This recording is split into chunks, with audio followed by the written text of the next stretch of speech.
Okay.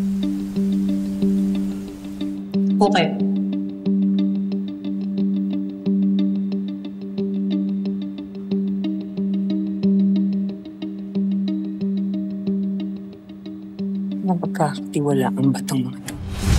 Yes, madam. Kilala ko yung mga yan. Maayos magtrabaho yung mga yan. Si Gardo at si Manuel. Magandang araw po.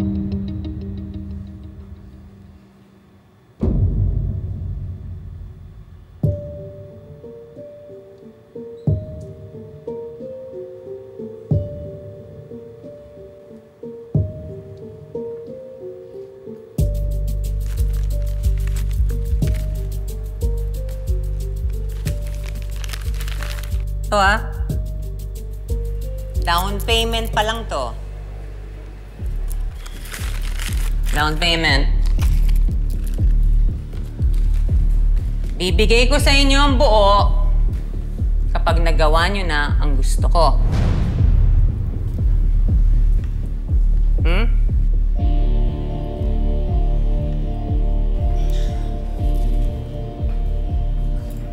Siguraduhin nyo lang gagawin nyo ang inutos ko. Diskarte nyo na lang. Paano nyo gustong gawin? Basta nawawasakin ninyo ang muka ng tata na yon. Sirain nyo. Siguraduhin nyong hindi na siya makikilala. Siguraduhin ninyo na wala na siyang pagkakahawig sa anak ko. Buwisit yan eh! Buwisit! Buwisit yang tata na yan. Naintindihan nyo? Wasakin nyo yung mukha niya. Tango ka ng tango! Sumagot kayo! Yes, ma'am. Yes, ma'am. Yes, ma'am. Naintindihan nyo? Opo. Araglado, ma'am. Buti. Sige. Ngayon, eto ang deal. Bibigyan ko kayo ng 3 araw. 3 araw. Tapos na. Nagawa nyo na. Naintindihan nyo? Araglado, ma'am. Okay. Sige, out. Get out. Get out. Out! Out!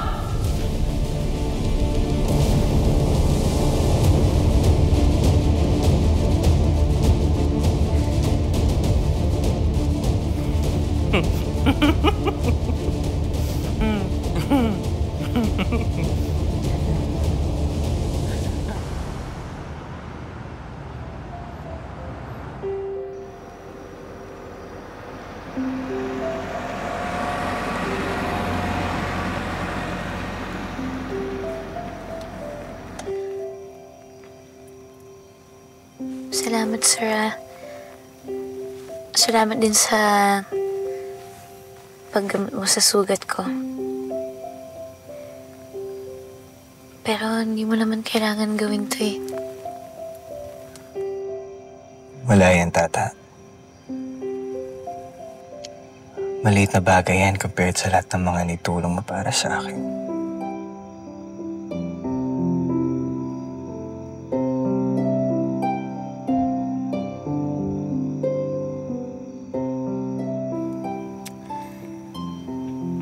Ang ibig ko pong sabihin, sir,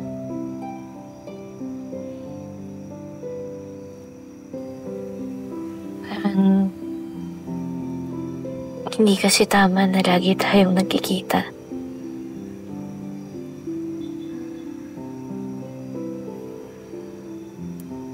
Hindi maganda sa paningin ng ibang tao na makita tayo.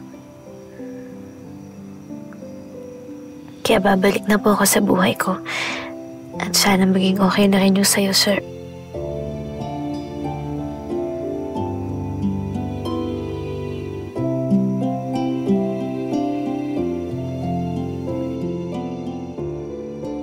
Naintindihan kita, tata. Pasensya, Kate. Nadamay pa kita sa lahat ng mga komplikasyon sa buhay ko.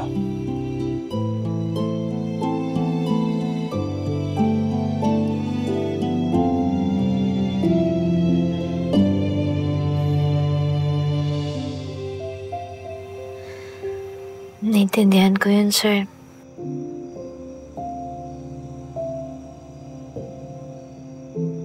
Sana talaga maging okay na kayo ng pamilya mo.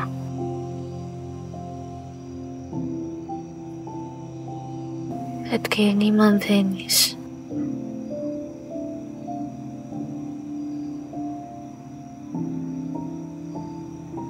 Alam mo, nakikita ko na mabuti kang tao.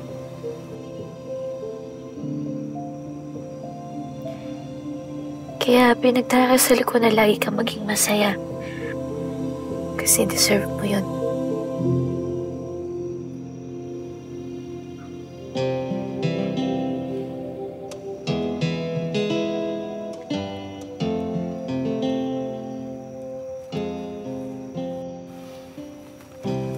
Sige, sir.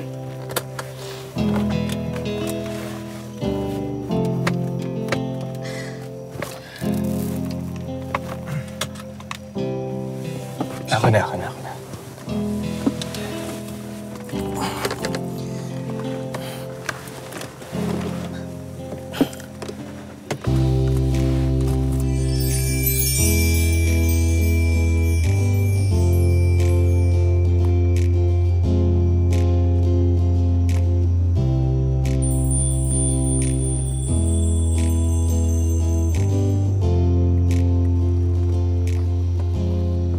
Sir.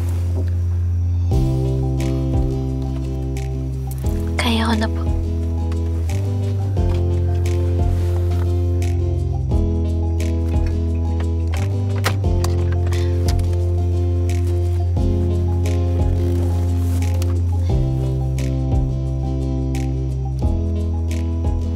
Thank you, sir.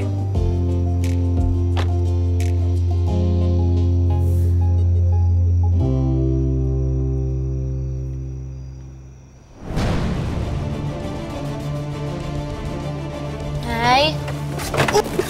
Ay! Sir!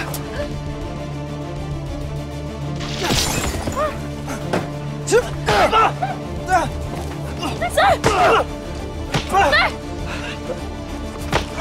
Sir Francis! Nay! Sir Francis! Who the hell are you? Huh? Sir! Ano yung sasabay mo kay Tata? Ha? Sir! Ano yan? Ano yan? Ano nangyari? Tata! Sir! Okay ka lang? Okay ka lang, Tal. Ano atraso sa'yo nun? Napaaway ako. May isasabay kay Tata. Tata, okay ka lang? Okay lang. Ikaw okay ka lang, sir? Anak, okay ka lang, anak? Okay lang po ako. Sigurado ka. Ano ba yun? Hindi ko pa nalasina yan eh. Hindi ko nga pa naman yung gusto niyang itapon sa akin. Ano kaya yun?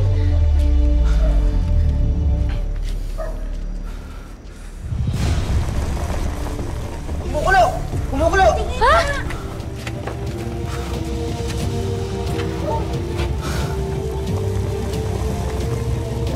Asido yan!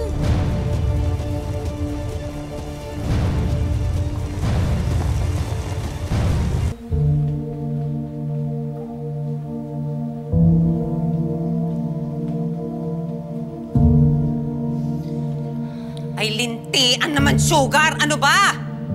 Kanina ka pa! Tumigil ka nga! Huwag mo sirain ang araw ko, ha? Mama, Naaalibadbaran ako sa'yo. Tumigil ka! Mom, it's just that, sigurado ka ba sa plano mo? Na nasisirain natin yung mukha ng hata na yun? Dapat nga, matagal ko nang ginawa yun eh. Pinagkakitaan niya ang mukha ni Venice. You know, ever since, wala na siyang ginawa kung hindi busitin ang buhay natin. At imbes na makatulong siya, lalo lang niyang dinagdagan ng kaletsehan sa buhay natin. Mom, I'm just worried about you. Paano kung madamay ka? Kapag may nakaalam na may kinalaman ka sa pagsira ng mukha ni Tata. Alam mo, ang hirap sa'yo, parati kang kumukontra eh. I know what I am doing. Hindi ako madadawit. May alas ako eh. Alam ko kung saan nakatira si Manuel. Kapag pumalpak siya, sabit ang pamilya niya. Konting hintay na lang at mawawala na rin yang mukha ng Tata na yan. Tignan natin ngayon kung saan siya dadamputin. Umanda siya. Goodbye, Tata.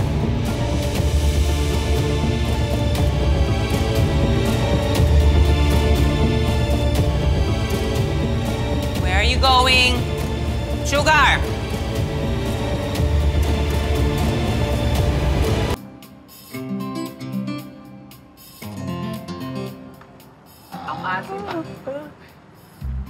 Alin? Yung mukha ko. Hindi, itong juice. Hindi, pati na rin yung mukha mo. Oh, kamusta? Di naman ako natanggap doon sa pinag-a-applyan ko na trabaho eh. Hindi nila ako kinukuha bilang cook. Palpak daw yung pag-i-English ko. What? Hindi ka nila tinanggap dito? Hindi naman call center yung na-applyan mo ah. Sa kusina ka naman ah. Akala ko naman napakasarap ng pagkain nila dito. Uy, kuya, huwag ka nga magsalita ng ganyan. At may kasabihan naman tayo, di ba? May arakas ng gusto, ubrang humugidanan para makuha mo. Ang dami-dami namang ibang restaurant dyan na pwedeng pag-applyan. Isamahan mo na lang ako. Ano na nga ako, Tata. Yan ang sinasabi ko sa iyo eh. Total naman, kakabayad lang ni Sir Francis sa iyo na nakaraan. Mabuti pa, saka ka na lang maghanap ng trabaho. At saka delikado ngayon. Nakita mo nung isang gabi, ha? Oh, muntik pang may mabuho sa'yo ng asido. Oh. Kuya, madasig lang maubos ang kwarto, subong. Siyempre, babayaran pa natin yung operasyon ni Nanay. Tapos, babayaran natin yung bago nating lilipatang lugar. Kasi tayo ba natin utang na babayaran? Siyempre, kailangan ko maghanap ng trabaho ngayon, di ba? Habang maaga, habang di nauubos yung pera natin. Saka kaya ka nga nandito, di ba? Kasi para kapag dumating yung lalaking yun papakita mo yung mga skills mo. Aba talaga, pagtatanggol kita, ikaw pa. Alam mo, feeling ko yung mga adik-adik na yan pinagtitripan lang yung mga pagmumukha nung ganyan kaganda yung katulad nung sa'yo. Yung katulad nung ganito. Aba, dito sa Iloilo, napakaraming may crush sa akin dito at patay na patay. Hindi pwede nilang madali yung ganito. Ano, papayag ako? Maabus-busan nila ako ng asido? Ha? Hindi pwede yun. Ba? Hindi ko na palalagpasin ang pagkakataon na to. Kailangan tapusin na trabaho. Basta. Mag-a-apply na lang ako sa ibang restaurant. Madami naman dyan. Yun, tama. Bukas na lang. Sasamahan kita. Ito, mag-order na lang ulit ako ng juice. Siya ka ba yan? Parang mataba nga. Parang mas gusto ko yung, tamarind juice. Pineapple kasi ito Sige na, ako. Share lang ako, kuya. Share din ako. Gaya-gaya ka, no? Bakit? Sasabi niyo pa ito. Parang... ate, din ayan ng CR sang bayi man? Po, ma'am. Salamat po. Pwede ba din pang lalaki din, kuya Tara. Tara na.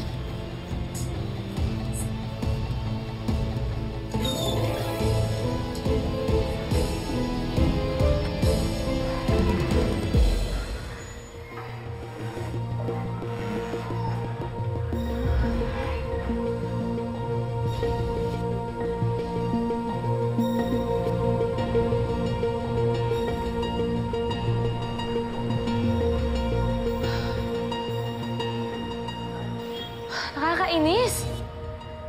Alam niyo, palpak talaga yung kinuha natin para sumira doon sa mukha ni Tata Hanggang ngayon, di niya nagagawa yung trabaho niya. Don't worry. Ngayon ang deadline na binigay ko sa kanila. hindi matatapos ang gabing ito na hindi magagawa ng inutil na yon ang inutos ko sa kanya. Manda siya sa akin. Tagal. Where are you going? Papahangin. Hanggang ngayon hindi ako kinakausap ni Francis, Mom. At alam kong hindi maayos ang relasyon namin hanggat hindi nasisira yung mukha ng tatang yan. Sabi mo nga doon sa inutusan natin, bilisan niya.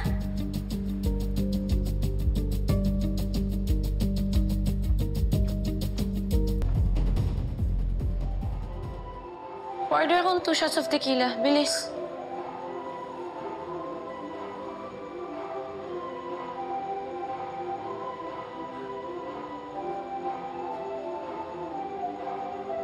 Sige na, okay na yan. Bagal-bagal.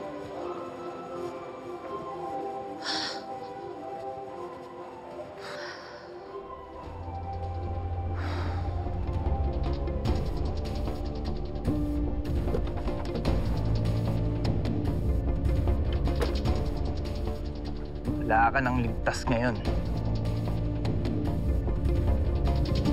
Miss, What?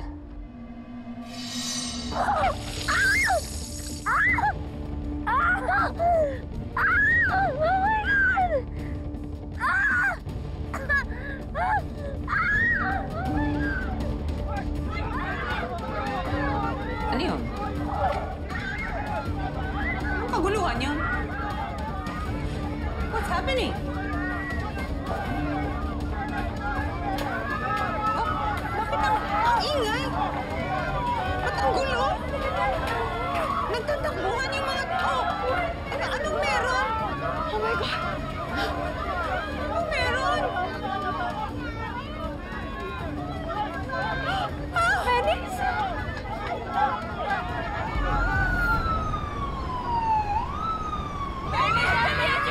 Dalihan niyo!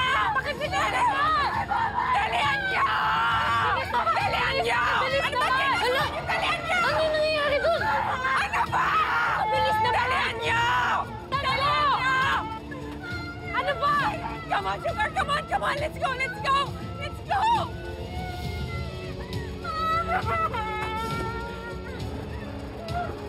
Parang kilala ko yun ah.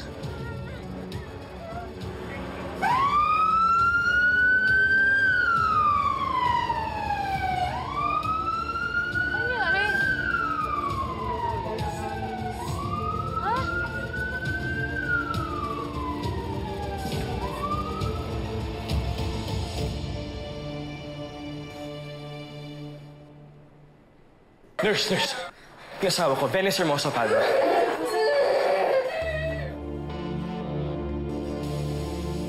Ito po, sir.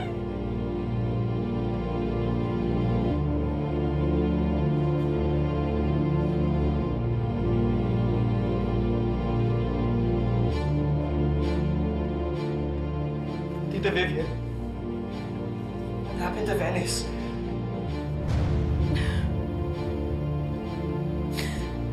Someone threw acid on her face. What?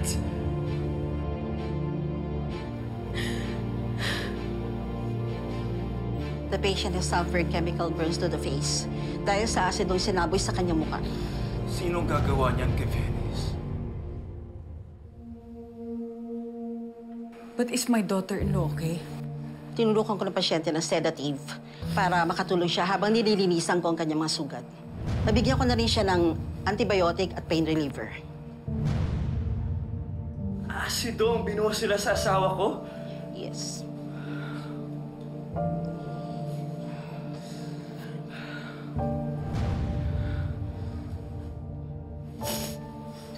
Nung isang gabi nagtangka na magbuhos ng asido sa mukha ni Tata. Ibig sabihin ba nito si Venice talagang target nila at napagkamalala si Tata?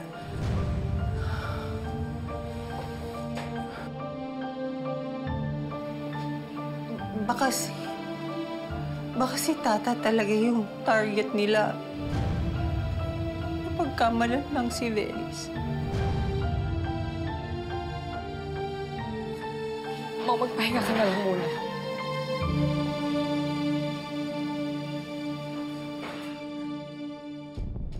Sino bang demonyong makakaisip ng gumawa ng ganito?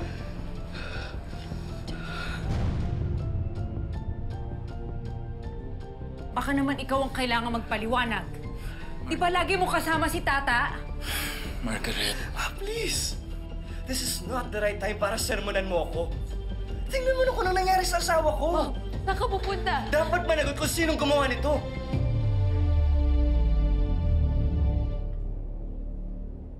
Mom! Mom, saan ka pupunta? Mom, saan ka pupunta? Papatayin ko yung sigareto o kung sino man yung bobong inutusan niya. Patayin ko siya.